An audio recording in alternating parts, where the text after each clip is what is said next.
राधे राधे। आज हमारा परम सौभाग्य है इस वृंदावन धाम के पावन क्षेत्र में, और क्योंकि ये कहा जाता है भगवान की स्वयं की भूमि है, भगवान का क्रीड़ा स्थली है और भगवान साक्षात निवास करते हैं। और ऐसे दिव्य स्थान पे हमें सुश्री अनुराधा पांडे जी मिली हैं और जिनके माध्यम से कई सारी भागवत कथाएं भी की गई हैं। और मात्र 8 वर्षीय आप हैं। 8 वर्ष की उम्र में इन्होंने लगभग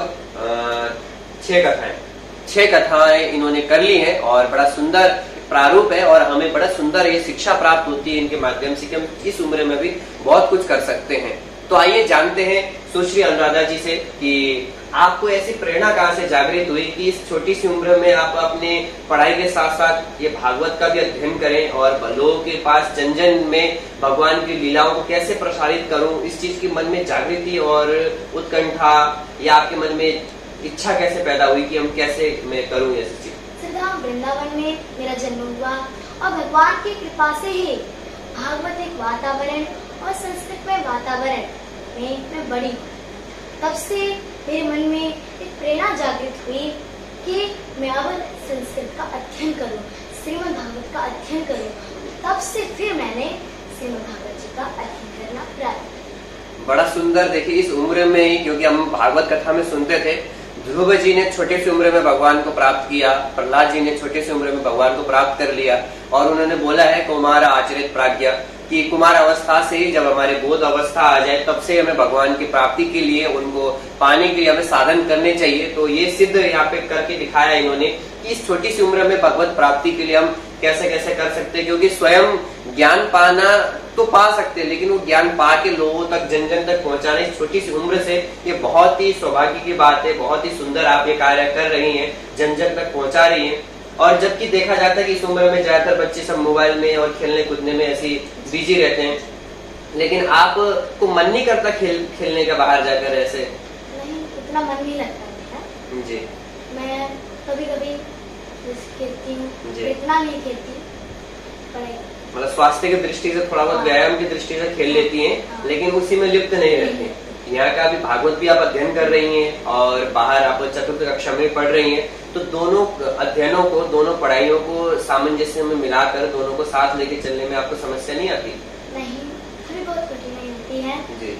अब जब मैं विद्यालय से पढ़ के घर में आती हूँ तब घर में संस्कृत में वातावरण और भागवतिक वातावरण होने के कारण मेरे कान में स्वतः ही संस्कृत के शब्द पड़ जाते हैं, भागवत के श्लोक पड़ जाते हैं।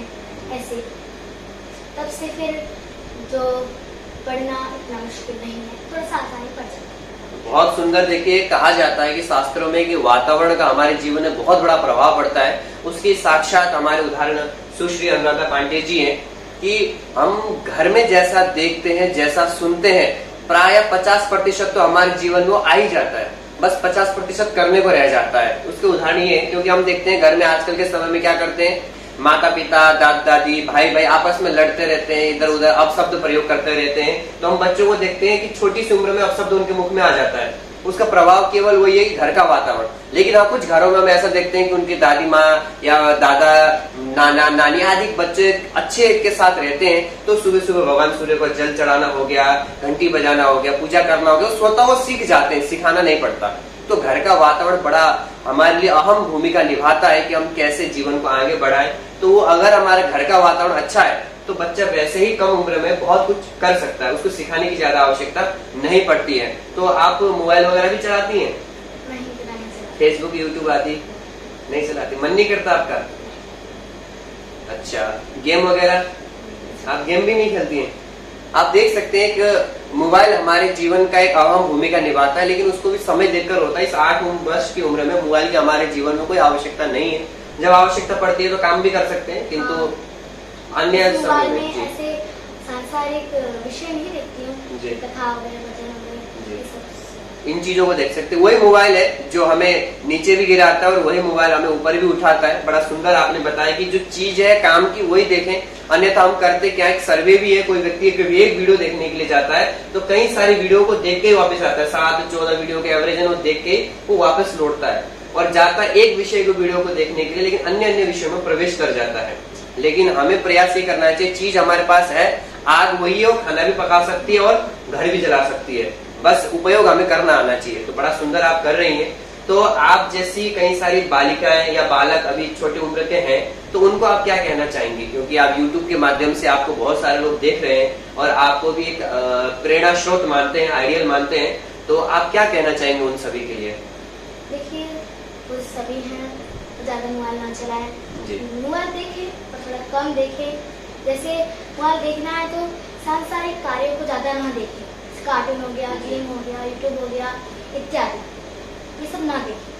भगवान की लीलाएं भी आती हैं मोबाइल में, कार्टून ही है वो नहीं है, भगवान के लीलाएं भी आती हैं, भगवान का भजन भी आता है उसमें, अनेक अनेक कथावाचकों का वीडियो भी आता है वहाँ पे, वो भी आप सुन सकते हैं। बस आपको वही कार्टून गेम ये सब खेलना वो नहीं है, आप भगवान का भजन करिए। देखिए, माता पिता संस्कारी हो तो उनके बेटे खुद संस्कारी हो जाते हैं। माता पिता रोज सूर्य को जल चढ़ाते हैं तो बच्चे देखते हैं अपने माता पिता को क्या कर रहे हैं, वो ही सीख जाएंगे। इसलिए बच्चों को वो सिखाना बिल्कुल नहीं पड़ता है कि बेटा ये सब करो, खुद करते हैं। बहुत सुंदर। और आप सभी के मध्य एक चीज और मैं बताना चाहूंगा, अभी जिन्होंने घर की वातावरण के विषय में बताया, तो बड़ा सुंदर सौभाग्य है जो पूज्य पिताश्री हैं वो संस्कृत अध्ययन कराते हैं, कई सारे वो शिविर भी लगा चुके हैं, तो उसका प्रभाव देखिए कितना सुंदर है।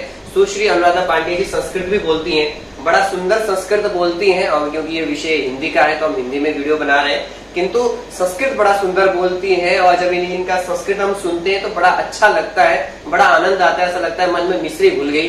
तो बड़ा सुंदर इतना वातावरण का प्रभाव रहता है। और पिताश्री प्राय वो अन्य भाषाओं को बोलते ही नहीं है, वो संस्कृत में ही बात करते हैं, और माताश्री भी प्राय सब संस्कृत में ही बोलती हैं। तो इसका प्रभाव ये है कि बचपन से आपको विशेष प्रयत्न नहीं करना पड़ा होगा संस्कृत के लिए, स्वतः आपको आ गया। जैसे हिंदी आदि भाषा हमारे लिए स्वतः आ जाता है, उसी प्रकार से आप संस्कृत भी स्वतः बोलती हैं। हाँ, सुनते सुनते खुद ही आते हैं।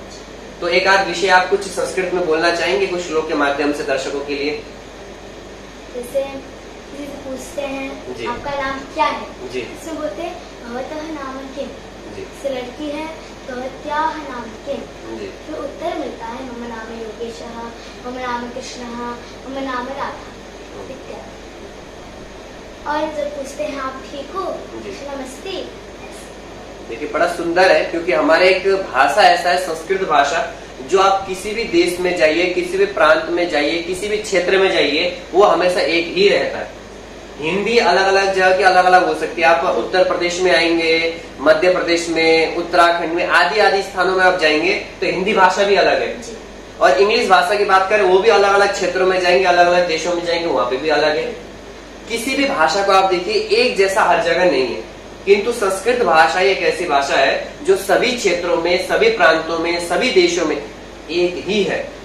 और हमारी देववाणी है, देव भाषा है, और हमारे ग्रंथ भी संस्कृत में लिखे गए हैं। तो हर बच्चे को संस्कृत पढ़ना चाहिए। हाँ, जबकि हम देखते हैं प्राय 6ठी, 7वीं और 8वीं, है ना, इन सभी कक्षाओं में संस्कृत दी गई है, लेकिन संस्कृत को सब केवल हम विकल्पिक मानते हैं, है ना, वैकल्पिक विषय मानते हैं, ऑप्शनल विषय मानते हैं, और सोचते हैं कि बस पास हो जाए छोड़ दें, लेकिन अध्ययन नहीं करना चाहते। तो आपने संस्कृत भाषा को जब आपने सीखा, अनुभव किया, तो उससे आपको कैसा होता है? गर्व महसूस होता है या क्या सीख लिया भाषा, ऐसा लगता है? अच्छा लगता है, गर्व होता है आपको कि हाँ हमने संस्कृत सीखी है, देव भाषा सीखी है।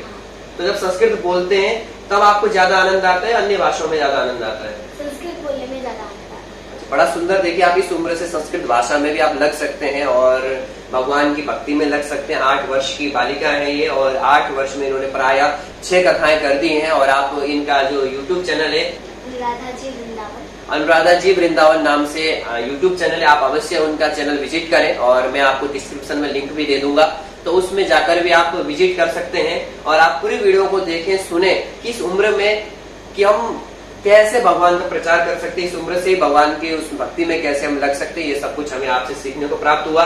देखते हैं भगवान का पुनः आशीर्वाद कृपा हुआ तो पुनः आपसे मिलन होगा। अभी के लिए राधे राधे।